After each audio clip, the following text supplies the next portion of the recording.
खुलुमबाय आं सिबिरानि ब्रह्म गोजोन फुंबिलिनि बयनिसिमबो गाहाम हामलायनायखौ जासिहरनाय थाबाय नोंथांमोननि थाखाय आं माखासे खौरां लानानै फैबावबाय अन्नानै भिडिअखौ जोबजासिम नायलांदो 100 राङावनो नोंथाङा मोननो हागोन 72 लाख रांनि रेन्ज रभार आरो 100 राङावनो नोंथाङा मोननो हागोन 50 लाख रांनि टयटा फर्च्यूनर आरो गोबां बेसेन गोसानि साखा खब्रै गारिफोर नाथाय नोंथांनाव खाफाल थानो नांगोन अब्लासो नोंथाङा बेफोर गारिनि बिगोमाखौ जानो हागोन मानोना हावलिनि राज महोत्सव उद्यापन समितिया गुबुन बोसोरनि बायदि राजमेलाजों लोब्बा लाखिनानै लटारि होदों जेराव 100 राङावनो गोबां बेसेन गोसानि गारिफोरखौ होदों जेरै सेथियाव दङ रेन्ज रभार नैथियाव दङ टयटा फर्च्यूनर थामथियाव दङ महिन्द्र स्कर्पिय क्लासिक ब्रैथियाव दङ स्क'डा कुसाक आरो बाथियाव दङ टाटा नेक्सन बेबायदिनो गासै गं 21 गारिफोर दं जोबथा फारियाव दङ एल्ट' K10 फोरमायथिनाय बायदिब्ला गासै 4 लाख टिकेटनि बिलाइफोर दङ मैया टिकेटनि काउन्टारखौ रायजो राजाफोरनि थाखाय बेखेवनानै होबाय आरो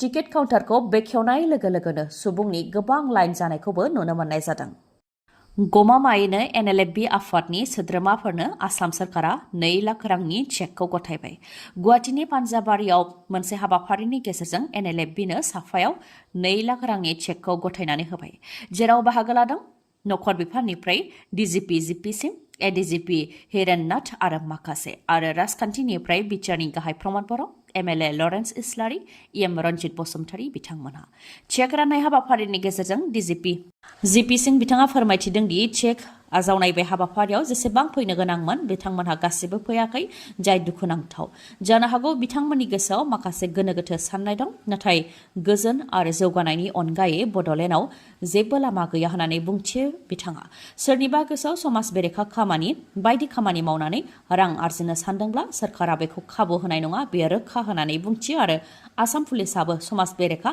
क्राइम आरो उदखारिखौ गनायथि होआ होननानै बुंथियो DGP जिपिसिं बिथाङा 2 लाख रांनि चेक गथायनाय समाव NLFBनि माखासे सोद्रोमाफोरा नुजाथिफैयैनि सायाव DGP बिथाङा बुंथिबावोदि NIA केसआव एम बाथाखौ एरेस्ट खालामनायनि थाखाय जानो हागौ बिथांमोननि गोसोआव माबा साननाय दं नङाबा सरकारा जि होदों बेनि सोलायै गुबुन लुबैदोंबो जानो हागौ बेनिखायनो मा जाहोननि थाखाय माखासे NLFBनि सोद्रोमाफोरा नुजाथिफैयाखै बेनि सायाव नायबिजिरनाय जागोन होननानैबो बुंथियो बिथाङा प्रमद बर' बिथाङाबो बाहागो लानानै बुंथिदों दि बिटिआर गोरोबथानि उनाव माखासे सेंग्राफोरा NLFB आफाद दादोंमोन डक्टर हेमन्त बिश्व शर्मानि दैदेननायाव DGP ADGP बिथांमोनहा सावरायनानै मा राहायै आफादखौ फोजोबनो हायो बेनि सायाव सावरायनाय जादोंमोन आरो बे लेखायैनो बे हाबाफारिया जादों होननानै फोरमायथिदों प्रमद बर'आ गुबुन फारसेथिं रांनि चेक गथायनायाव नुजाथि होयैनि सायाव NLFBनि जेनेरेल सेक्रेटारि एन पान्जारी बिथाङा उदालगुरिनि SPनिसिम लाइजाम हरदों आरो लाइजामनि गेजेरजों रांनि चेक गथायनायखौ आजावफैनो थाखाय जि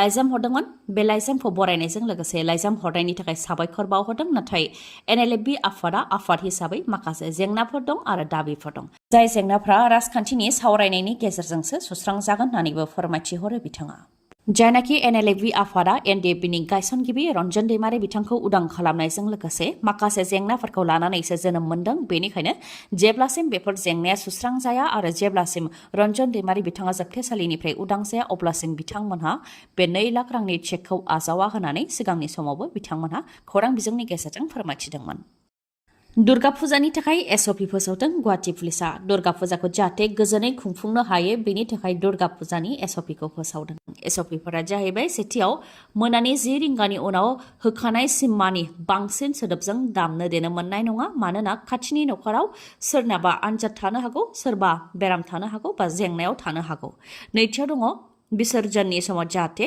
थाब बिसर्जन खालामो आरो बिसर्जननि समाव लाइमोन सेंग्रा सिख्लाफोरा जोबोद रंजानायनि मोनसे थासारि खालामो बेफोरनि सायाव जाहाथे फुजा कमिटिया नोजोर होयो जाहाथे जेबो जाथाय जाया बेनि थाखायबो खावलायदों थामथियाव दङ जौ लोंनानै जाहाथे रावबो गारि सालाया ब्रैथियाव दङ गुवाहाटीआव integrated traffic management system implement खालामनायबो जादों जेराव गोबां केमेरा थानायजों लोगोसे अट'मेटिक ट्राफिक सिगनेलबो थागोन जेराव सोरबा जुदि ट्राफिकनि नियमखौ सिफायोबा केमेराया अट'मेटिकेलि ट्राफिकनि नेम सिफायग्रानि मोखां आरो गारिनि नाम्बारखौ सिनायनानै लागोन आरो बेखौ कन्ट्रल रुमनिफ्रायनो नायहरनोबो हागोन बेनि उनाव अट'मेटिकेलि गारि बिगोमानि फनाव जुरिमाना नङाबा साजानि नटिसआ थांगोन 16, 17 आरो 18 अक्ट'बराव नाक एसेसमेन्टनि हान्जाया बड'लेण्ड इउनिभार्सिटियाव नुजाथिफैनो गोनांमोन नाथाय जेबो नटिस हरालासे नाक एसेसमेन्टनि थाखाय बड'लेण्ड इउनिभार्सिटियाव नुजाथिफैयाखैमोन दा फिन 9 10 आरो 11 नभेम्बराव नाक एसेसमेन्टनि हान्जाया बड'लेण्ड इउनिभार्सिटियाव नुजाथिफैगोननि खोथा होदों। जायनाखि Bodoland इउनिभार्सिटिनि vice chancellor professor Laishram लादु सिंहखौ बड'लेण्ड इउनिभार्सिटिनिफ्राय होखारनो थाखाय दुलाराय बर' फरायसा आफादनि दैदेननायाव थाद'नाय गैयालासे गोलाव समनिफ्रायनो धर्ना होनाया जाबोगासिनो दं, नाथाय जेबो फिथाइ थायाखै। बावैसो सान सिगांनिफ्रायनो एबसुनि धर्नायाबो जागासिनो दंमोन, नाथाय 16, 17 आरो 18 अक्ट'बराव नाक एसेसमेन्टनि थाखाय बड'लेण्ड इउनिभार्सिटियाव नुजाथिफैगोन होननायलाय एबसुआ धर्ना होनायखौ दोनथ'दोंमोन। नाथाय बेयावबो नाक एसेसमेन्टनि हान्जाया नुजाथिफैयाखै। दा सिगां सावरायखानाय बायदियै मैया फिन गभर्नर गुलाबचान्द काटारिया बिथांखौ लोगो हमहैदों, जेराव दुलाराय बर' फरायसा आफादजों लोगोसे बर' थुनलाइ आफाद आरो प्रमद बर' बिथाङाबो बाहागो लादों। जेराव लाइस्राम लादु सिंहखौ 1 मिनिटनि थाखायबो बड'लेण्ड इउनिभार्सिटियाव लाखिनो गोसो गैयै आरो प्रफेसर लाइस्राम लादु सिंहनि सायाव अननाय गैयैखौ गभर्नर बिथाङाबो फोरमायथिदों होननानै बुंथिदों दिपेन बर'आ। जायनाखि 9, 10 आरो 11 नभेम्बराव नाकनि हान्जाया बड'लेण्ड इउनिभार्सिटियाव नुजाथिफैगोन, बेयाव जाहाथे जेबो आख' फाख' जाया बेनि थाखाय नाक एसेसमेन्टनि हान्जाया फैजासिम प्रफेसर लाइस्राम लादु सिंहआ बड'लेण्ड इउनिभार्सिटियावनो थागोन आरो नाक एसेसमेन्टनि हान्जाया नुजाथिफैखांनायनि उनावनो जानो हागौ लाइस्राम लादु सिंहआ गावनो रिजाइन होनानै थांगोन, नङाब्ला बिथांनि सायाव आयेननि राहा लानाय जागोन बा अफिसियेलि राहा लानाय जागोन होननानैबो गभर्नरा खोथा होदों होननानै फोरमायथिदों दिपेन बर'आ।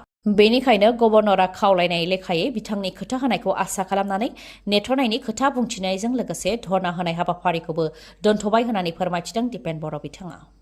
नाथाय साननो गोनां बाथ्राया बेसो, जायनाखि गोलाव समनिफ्रायनो एबसुनि दैदेननायाव प्रफेसर लाइस्राम लादु सिंहनि हेंथा धर्ना होनाया जाबोगासिनो दं, अब्लाबो सरकारा जेबो राहा लायाखै। नाक एसेसमेन्टनि हान्जाया फैनो गोनाङाबो फैयाखै।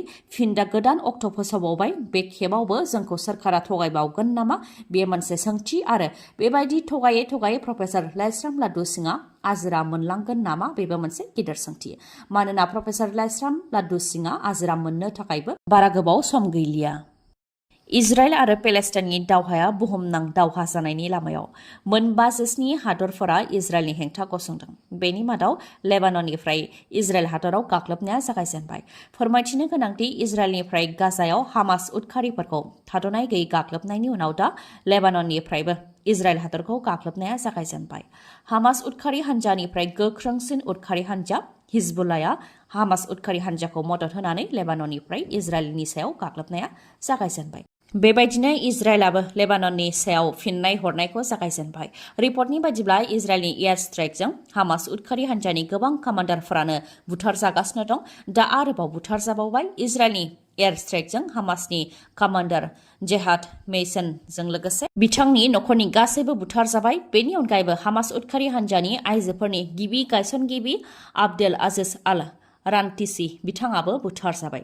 रिपर्टनि बायदिब्ला हामास उदखारिफोरखौ थांखिनानै गाग्लोबनायजों लोगोसे बिथांमोन ट्रेनिं लाग्रा, बिथांमोननि नखर बायदिफोरखौबो टार्गेट खालामनानै एयार स्ट्राइक खालामनाय जादों इजराइल हादरनिफ्राय। गाजा हेल्थ मिनिस्ट्रिया फोरमायथिनाय बायदिब्ला पेलेस्टाइनाव 3,785 सुबुंनि जिउ खहा जाबाय आरो 12,000नि गोबाङा जोखोम जाबाय। उल्था फारसेथिं इजराइलाव 1,400नि गोबाङा थैबाय। पेलेस्टाइन आरो इजराइल हादरनि गेजेराव जानाय बे दावहाया थाद'नायनि मुं लानायनि सोलायै गिख्रंथाव महर लालांनायखौसो नुनो मोननाय जादों। गुबुन फारसेथिं आरोबाव लेबानन हादरनिफ्राय हिजबुल्लाह उदखारि हान्जायाबो बे दावहायाव बारसोमबावबाय। फोरमायथिनो गोनांदि इउएसनि बिमा आरो फिसाजोआ हामास उदखारि हान्जाजों लाखिनानै दोनजादोंमोन। दा इउएसनि खावलायनायाव बिमा जुडिथ आरो फिसाजो नाताली रानान बिथांखौ एंगारहरबाय। मरिगाव हमदों नंखाय डक्टरजों लोगोसे फार्मासि होग्राखौबो हमदों।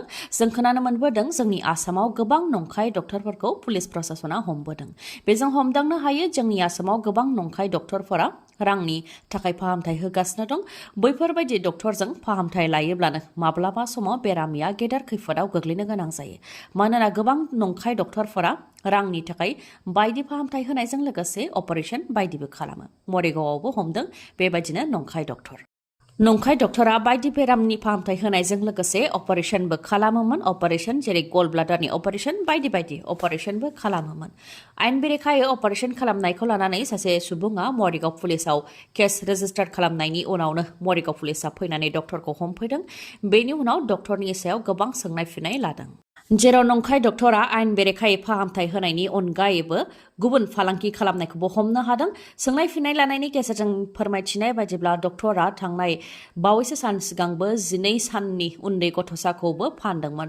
जारिना खातुन मुंनि सासे बिमाया डक्टरनि गेजेरजों 22,000 राङाव गावनि उन्दै फिसाजोखौ गुबुननो फानदोंमोन। नंखाय डक्टरनि उन्दै गथ'साखौ फाननायनि फालांगिया बे गिबि खेब नङा। बेनि सिगांबो गोबां उन्दै गथ'साफोरखौ फाननायाव डक्टरा लोब्बा दं आरो नंखाय डक्टरनि अनगायैबो गोबां सुबुंफोरानो बे गथ' फालांगियाव लोब्बा थानायखौ मिथिनो मोननाय जादों। गुबुन फारसेथिं दायनिगिरि जरिना खातुना दा खारखुमानानै दङ आरो बिमाजों फानजानाय 12 साननि उन्दै गथ'साया दा पुलिसनि आखायावनो दङ। दिनैनि भिडिअआ एसेनोसै। गाबोन आरो गोदान भिडिअजों लोगो मोनफिनबावगोन। नोंथाङा दासिमबो आंनि चेनेलखौ साबस्क्राइब खालामाखैबा अन्नानै साबस्क्राइब खालामदो, लोगोसे लाइक, कमेन्ट आरो शेयार खालामनो दाबाव। गोजोन्थों।